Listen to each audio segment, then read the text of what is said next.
ಮಂಗಳೂರು ಮಹಾನಗರ ಪಾಲಿಕೆ ವ್ಯಾಪ್ತಿಯಲ್ಲಿ ಟ್ರೇಡ್ ಲೈಸೆನ್ಸ್ ನವೀಕರಣ ಮಾಡದ ಅಂಗಡಿ ಮಳಿಗೆಗಳಿಗೆ ಮೇಯರ್ ಮನೋಜ್ ಕುಮಾರ್ ನೇತೃತ್ವದಲ್ಲಿ ದಿಢೀರ್ ಕಾರ್ಯಾಚರಣೆ ನಡೆಸಿ ಪರಿಶೀಲಿಸಲಾಯಿತು. ಮಂಗಳೂರಿನ ಪಿಜ್ಜಾ ಬೈ ನೆಕ್ಸಸ್ ಮಾಲ್ ಹಾಗೂ ಟೋಕಿಯೋ ಮಾರ್ಕೆಟ್ಗಳಿಗೆ ಮೇಯರ್ ಭೇಟಿ ನೀಡಿ ಪರಿಶೀಲನೆಯನ್ನ ನಡೆಸಿದರು. ಕೆಲವೊಂದು ಅಂಗಡಿಗಳು ಟ್ರೇಡ್ ಲೈಸೆನ್ಸ್ ನವೀಕರಿಸದ ಹಿನ್ನೆಲೆಯಲ್ಲಿ ಬೀಗಜ್ಜೆಟಿಯಲಾಯಿತು. ಮಾತ್ರವಲ್ಲದೆ ಟ್ರೇಡ್ ಲೈಸೆನ್ಸ್ ನವೀಕರಣ ಮಾಡದ ಅಂಗಡಿ ಮಾಲಕರಿಗೆ ಮೇಯರ್ ವಾರ್ನಿಂಗ್ ಕೂಡ ನೀಡಿದ್ರು.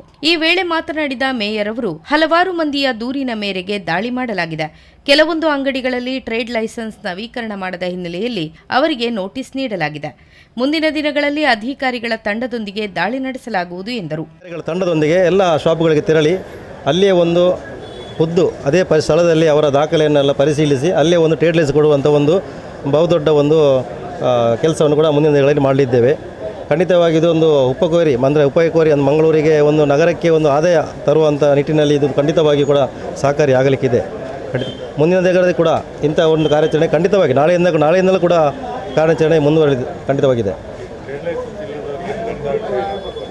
ಟ್ರೇಡ್ ಲೈಸೆನ್ಸ್ ಇಲ್ಲದವರಿಗೆ 7 ದಿನಗಳ ಒಂದು ನೋಟಿಸ್ ನಾವು ಕೊಡ್ತೀವಿ.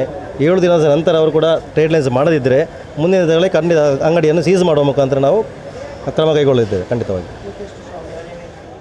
ಉಪಮೇಯರ್ ಭಾನುಮತಿ, ಪಾಲಿಕೆ ಸದಸ್ಯೆ ಸುಮಿತ್ರಾ ಕರಿಯ, ಕಂದಾಯ ಅಧಿಕಾರಿ ವಿಜಯ್, ಪಾಲಿಕೆ ಮುಖ್ಯ ಸಚೇತಕ ಪ್ರೇಮಾನಂದ ಶೆಟ್ಟಿ ಸೇರಿದಂತೆ ಅಧಿಕಾರಿಗಳು ಪಾಲ್ಗೊಂಡಿದ್ದರು.